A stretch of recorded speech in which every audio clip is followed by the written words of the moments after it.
কার পক্ষে তারা মিছিল করছিল? একটি পিশাচের জন্যে, একটি ডাইনির জন্যে, এক সন্ত্রাসীর জন্যে, এক স্বৈরাচারীর জন্যে, জামানার নিকৃষ্টতম স্বৈরাচারী হাসিনার জন্যে, তার দলের জন্যে, মাফিয়া দলটি। ভয়ঙ্কর এই প্রবণতা।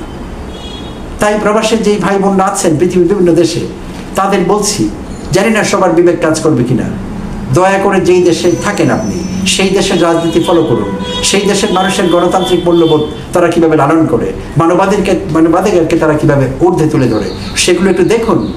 তাদের দেশে চোর ডাকাতের যে হাসিনার মতো মাফিয়াদের কোনো জায়গা নেই। 8 দিনের সরকারি সফরে আজ সকাল লন্ডন টাইম 7টার দিকে অধ্যাপক ইউনূস হিথ্রো বিমানবন্দরে পৌঁছন, লন্ডনের হিথ্রো ইন্টারন্যাশনাল এয়ারপোর্টে তার সফর সঙ্গীদের সহ। আর সেখানে তাকে রিসিভ করেন বাংলাদেশ দূতাবাসের হাই কমিশনার জনাবা আবিদা। তো সেখান থেকে তাকে হোটেলে নিয়ে যাওয়া হয়। আর 4 দিনের এই সরকারি সফরটি নিয়ে নানা মহলে আলোচনা চলছে, বিভিন্ন মহল এই সফরের দিকে দৃষ্টি রাখছে। অধ্যাপক ইউনূস আগেও অন্তত 10 বার বিদেশ সফর করেছেন। তার অন্তর্বর্তীকালীন সরকারের প্রধান উপদেষ্টা হিসেবে দায়িত্ব নেওয়ার পর এইটি সম্ভবত তার 10ম বা 11শ বিদেশ সফর হবে ধারণা করছি। তো এই সফরটি, 4 দিনের এই সরকারি সফরটি বিশেষভাবে গুরুত্বপূর্ণ। আর তার কারণ হলো, এটি নিছকই একটি সফর নয়, এখানে তিনি একটি প্রেস্টিজিয়াস অ্যাওয়ার্ড রিসিভ করতে যাচ্ছেন। কিং চার্লস III, সেই চার্লস ইংল্যান্ডের রাজার হাত থেকে, যিনি 3য় চার্লস নামে খ্যাত, তার হাত থেকে একটি প্রেস্টিজিয়াস অ্যাওয়ার্ড তিনি রিসিভ করতে যাচ্ছেন, যেটিকে বলা হয় কিং চার্লস হারমোনি অ্যাওয়ার্ড। তো এইটি একটি বিষয় আছে। এর বাইরেও তিনি প্রধানমন্ত্রীর সঙ্গে যুক্তরাজ্যের বৈঠকে বসবেন, দ্বিপাক্ষিক বৈঠক। সেখানে বাংলাদেশের বিভিন্ন স্বার্থ সংশ্লিষ্ট বিষয়াদি নিয়ে কথা হবে। তো এইসব বিষয়ে আমরা আগেই অবগত হয়েছি বিভিন্ন মাধ্যমে। আর সব কিছুকে ছাপিয়ে আরেকটি বিষয় নিয়ে আলোচনা হচ্ছিল সর্বমহলে, সেটি হলো তারেক রহমানের সঙ্গে প্রধান উপদেষ্টার বৈঠক। তো এই বৈঠকটি হবে কিনা, এটি একটি স্পেকুলেশন ছিল, জল্পনা কল্পনা চলছিল সব মহলে গত 2 দিন ধরে, যে এই বৈঠকটি হচ্ছে কিনা আদৌ, নাকি এটি একটি রুমার। তো অবশেষে জানা গেল যে এই বৈঠকটি আসলে হচ্ছে। আগামী শুক্রবার 13ই জুন সকাল 9টা থেকে 11টার মধ্যে দ্য ডরচেস্টার হোটেলে লন্ডনের এই মিটিংটি হচ্ছে। 2 ঘন্টা ব্যাপী একটি অনানুষ্ঠানিক মিটিং। আর এটিকে বলা হয়েছে, এটির বিষয়বস্তু থাকবে কনফিডেন্সিয়াল, অর্থাৎ 1-on-1 এই মিটিংটি হতে যাচ্ছে। সেখানে একাধিক ব্যক্তি উপস্থিত থাকবেন না। অধ্যাপক ডক্টর মোহাম্মদ ইউনূস এবং তারেক রহমান, বিএনপির ভারপ্রাপ্ত মহাসচিব, এই দুজনের মধ্যে 1-on-1 একটি মিটিং হবে সকাল 9টা থেকে 11টার মধ্যে। তো এইটি বিএনপি থেকেও কনফার্ম করা হয়েছে। বিএনপির মহাসচিব মির্জা ফখরুল ইসলাম আলমগীর এক সাক্ষাৎকারে জানাচ্ছিলেন তিনি এই মিটিংটিকে কীভাবে দেখেন। তো সেই প্রশ্নের উত্তরে তিনি বলেছেন যে এইটি একটি বড় ইভেন্ট বাংলাদেশের রাজনীতিতে, মেজর পলিটিক্যাল ইভেন্ট বলেছেন তিনি, এবং বলেছেন এটি একটি টার্নিং পয়েন্ট। অর্থাৎ বাংলাদেশের ইতিহাসকে, রাজনৈতিক ইতিহাসকে, বা এখন যেই রাজনৈতিক দোলাচলে আমরা আছি সে অবস্থার প্রেক্ষিতে এটি একটি টার্নিং পয়েন্ট, এবং এটি রাজনীতিকে ঘুরিয়ে দিতে পারে। বর্তমানে যে রাজনীতি বা যে রাজনীতিকে ঘিরে সব কিছু আবর্তিত হচ্ছে সেটিকে ঘুরিয়ে দিতে পারে অন্যদিকে। পজিটিভলি দেখেছেন তিনি বিষয়টি, এবং তিনি তার প্রতিক্রিয়া ব্যক্ত করেছেন। তো আমরাও ব্যক্তিগতভাবে আমিও মনে করি যে এটি একটি চমৎকার বিষয় হবে। বিএনপির সঙ্গে সরকারের যে টানাপোড়েন চলছে, বিএনপির এপ্রিলের নির্বাচনের বিষয়ে অনড় থাকা এবং প্রধান উপদেষ্টার ডিসেম্বরের নির্বাচনের ব্যাপারে অনড় থাকা, এবং প্রধান উপদেষ্টার 2026-এর এপ্রিলের প্রথমার্ধে যে কোনো দিন নির্বাচন, এই বিষয়টি নিয়ে বিএনপির সঙ্গে কিন্তু টানাপোড়েন শেষ হয়নি, চলছে। তো সেই ইস্যুতে একটি ঐকমত্য হতে পারে, একে অপরকে কাছে থেকে কথা বলে বুঝতে পারবেন, তাদের পয়েন্ট অফ ভিউ হয়তো একে অপরের কাছে ক্লিয়ার করতে পারবেন, এবং তাতে করে যে রাজনৈতিক অচলাবস্থার সৃষ্টি হয়েছে দেশে সেটির একটি সুরাহা হতে পারে। তো সেদিক থেকে অনেকে এই বিষয়টিকে, এই মিটিংটিকে পজিটিভলি দেখছেন, আমিও পজিটিভলি দেখছি ব্যক্তিগতভাবে। আর এইবারে আরেকটি বিষয় হলো টিউলিপ সিদ্দিক, পলাতক হাসিনার বোনঝি বা বোনের মেয়ে টিউলিপ সিদ্দিক, যিনি ওখানে সিটি মিনিস্টার ছিলেন, পদত্যাগ করতে বাধ্য হয়েছেন দুর্নীতি এবং নানা অনিয়ম।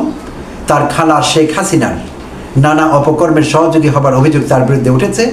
এর মধ্যে অর্থ পাচার, অবৈধভাবে সম্পত্তির মালিকানা, এইসব বিষয় আছে, অপ্রদর্শিত অর্থ, নানা বিষয়ে আপত্তি ওঠায় তাকে সিটি মিনিস্টারের পদটি ছেড়ে দিতে হয়েছিল এবং তিনি তদন্তের মুখেও এসেছিলেন।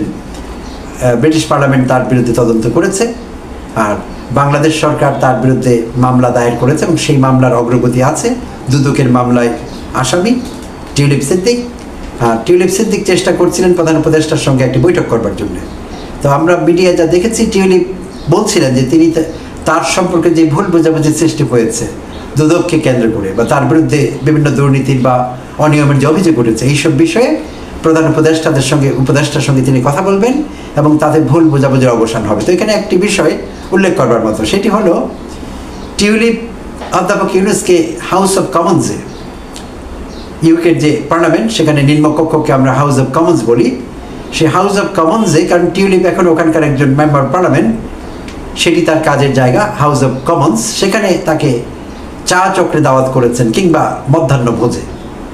তো বিষয়টি বেশ ইন্টারেস্টিং। অনেকে এটিকে এইভাবে দেখছেন যে টিউলিপের এটি একটি ধৃষ্টতা। টিউলিপ হয়তো প্রধান উপদেষ্টার কাছে সময় চাইতে পারতেন, তিনি যে চিঠি লিখেছেন তাতে বলতে পারতেন যে আপনার সুবিধা মতো সময় আমি আপনার সাক্ষাৎ প্রার্থী, আপনি যদি দয়া করে আমাকে কোথাও আপনার সুবিধাজনক সময়ে সাক্ষাৎ করবার অনুমতি দেন, আমি আমার পয়েন্ট অফ ভিউ একটু ব্যাখ্যা করতে পারবো বা ব্যাখ্যা করতে চাইবো। এই ছিল আসলে বিষয়টি। কিন্তু টিউলিপ বরাবরই তার খালা যেরকম একরোখা, উদ্ধত, ধৃষ্ট, শেখ হাসিনার আচরণ আমরা বরাবরই দেখেছি। ধৃষ্টতার পরাকাষ্ঠা প্রদর্শন করতেন শেখ হাসিনা, প্রতিটি বিষয়ে অহংকারী, উদ্ধত হয়ে উঠেছিলেন শেখ হাসিনা। তো তারই বঞ্জি। তো টিউলিপও একই আচরণ করলেন। তিনি অধ্যাপক ইউনূস হাউস অফ কমন্সে গিয়ে টিউলিপের সঙ্গে দেখা করেন, সেটি চাচ্ছিলেন। তো এটি আসলে হবার নয়, এটি আনরিয়েলিস্টিক, আনএক্সেপ্টেবল এবং শিষ্টাচার বহির্ভূত নিঃসন্দেহে। সো টিউলিপের সেই মিটিংটি আসলে গৃহীত হয়নি। প্রধান উপদেষ্টার এই কার্যসূচির মধ্যে টিউলিপের মিটিং নেই, অর্থাৎ এটি ক্যান্সেল হয়েছে। টিউলিপ তার সাক্ষাৎ পাচ্ছেন না, এটি হলো মোদ্দা কথা।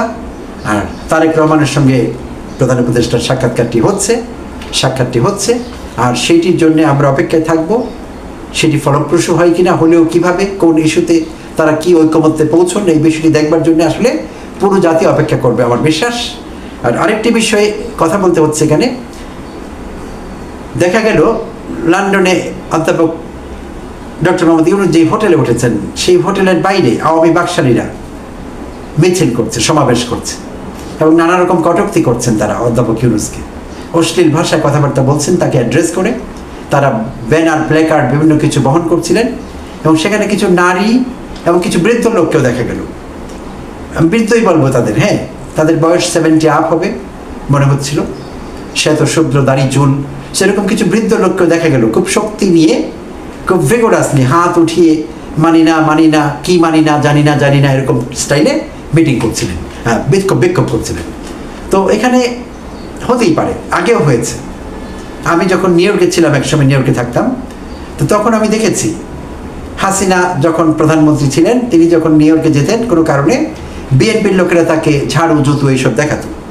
আবার খালেদা যখন প্রধানমন্ত্রী ছিলেন, তিনি যখন কোনো সফরে নিউ ইয়র্কে গিয়েছেন, আওয়ামী লীগের লোকেরা একই কাজ করতো, তাদেরকে অপমানসূচক কথাবার্তা বলা, ব্যানার প্ল্যাকার্ড বহন করা, এইসব নিয়মিত একটি ব্যাপার ছিল। আমি এটি অনেকবার দেখেছি এবং সেখানকার প্রবাসী বাঙালিদের আমি অনেক সময় তিরস্কারও করেছি। আমার কাছে এটি অত্যন্ত ফালতু এবং সস্তা কাজ মনে হতো। তাই আমি তাদের বলতাম যে দেশের ভাবমূর্তিকে কোথায় রেখে তারা নিউ ইয়র্কে বা বিদেশে বা আমেরিকার মতো দেশে এই দেশের প্রচলিত রাজনীতি তারা এইভাবে করছেন এবং দেশের সরকার প্রধানকে, নির্বাহী প্রধানকে এইভাবে অপমান করছেন। আমি অনেককে তুলাধনা করেছি, বকাবকি করেছি, তিরস্কার করেছি, বাট লাভ হয় না। আসলে যে যেমন সে তেমনই, কুকুরের ল্যাজ কি কখনো সোজা হয় না। সে তারা সোজা হননি। তো একই কাজ আওয়ামী বাকশালীরা আজও করলো। তারা অত্যন্ত বাজে ভাষায় অধ্যাপক ইউনূসকে অ্যাড্রেস করে স্লোগান দিচ্ছিলেন। সেটি আমরা একটু খেয়াল করলে, যদি ভিডিওটি দেখি তাহলে আমরা বুঝতে পারবো যেটি নিন্দা জানাবার ভাষা আমার নেই। আর তারা যেই দেশে থাকছেন, যুক্তরাজ্যে, এবং আমরা যতদূর জেনেছি ইউরোপের অন্যান্য দেশ থেকে লোক হায়ার করা হয়েছে, কারণ যুক্তরাজ্য থেকে পলাতক হাসিনার, স্বৈরাচারী হাসিনার, পিশাচ হাসিনার জন্যে যেই পরিমাণ মানুষ হওয়ার কথা, সেই পরিমাণ হয়তো হতো না, তাদের আশঙ্কা ছিল। আগে অনেকে আওয়ামী লীগ করতেন, তাদের মধ্যে বিবেক বুদ্ধি সম্পন্ন যারা, তারা হয়তো এই মিছিলে বা এই সমাবেশে যেতেন না। তাই সে আশঙ্কা থেকে আওয়ামী হায়ার যারা আছে তাদের কুটো কৌশলে ইউরোপের বিভিন্ন দেশ থেকে লোক হায়ার করা হয়েছে, বাঙালি হায়ার করা হয়েছে। তো সবাই মিলে জটলা করে এসে অধ্যাপক ইউনূসের হোটেলের বাইরে বিক্ষোভ সমাবেশ এবং মিছিল করছিলেন। আর আরেকটি কথা আমরা 4-5 দিন আগেই জানতে পেরেছিলাম, যুক্তরাষ্ট্র থেকে জয়ও সেখানে গিয়েছে। জয়ও বোধহয় সেখানে আছে এই মুহূর্তে, কলকাঠি নাড়বার জন্যে, ষড়যন্ত্র করবার জন্যে জয়ও সেখানে আছে। জয়ের নেতৃত্বে এবং যুক্তরাজ্যস্থ আওয়ামী লীগের যত নেতাকর্মী আছেন তাদের নেতৃত্বে এই বিক্ষোভ সমাবেশ এবং মিছিল সেখানে হচ্ছে, যেখানে তারা জানান দেবার চেষ্টা করছে যে অধ্যাপক ইউনূসের বাংলাদেশে আনকন্ডিশনাল সাপোর্ট নেই, বহু লোক তার বিরোধিতা করছে। আসলে সেই বহু লোকগুলো কারা? আওয়ামী বাকশালীরা, যাদের কোনো ভিত্তি নেই। বাংলাদেশের রাজনীতিতে যারা অপ্রাসঙ্গিক, অপাঙ্ক্তেয়, পংক্তিতে বসবার যোগ্যতা তারা আর রাখে না। আগামী 50 বছরেও আওয়ামী বাকশালীরা আর ক্ষমতা আসতে পারবে কিনা সেই বিষয়ে যথেষ্ট সন্দেহ আছে আমাদের।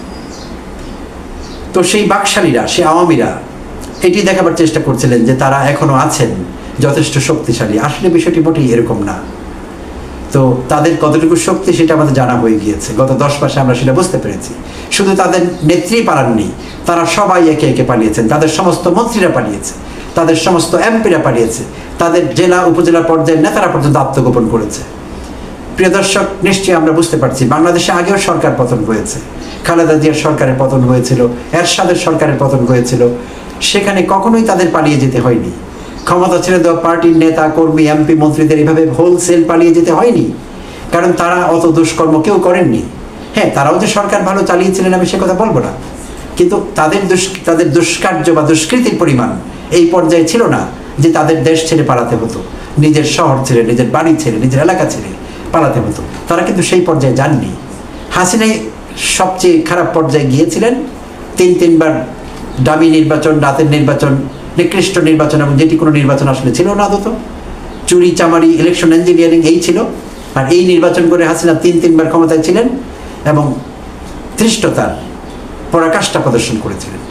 খুন, লুটতরাজ, ব্যাংক লুট, অর্থ পাচার, গুম, বিরোধী দলের নেতাকর্মীদের অত্যাচার করা, এমন কোনো কাজ নেই যা হাসিনা করেননি এবং তার সাঙ্গপাঙ্গরা করেনি।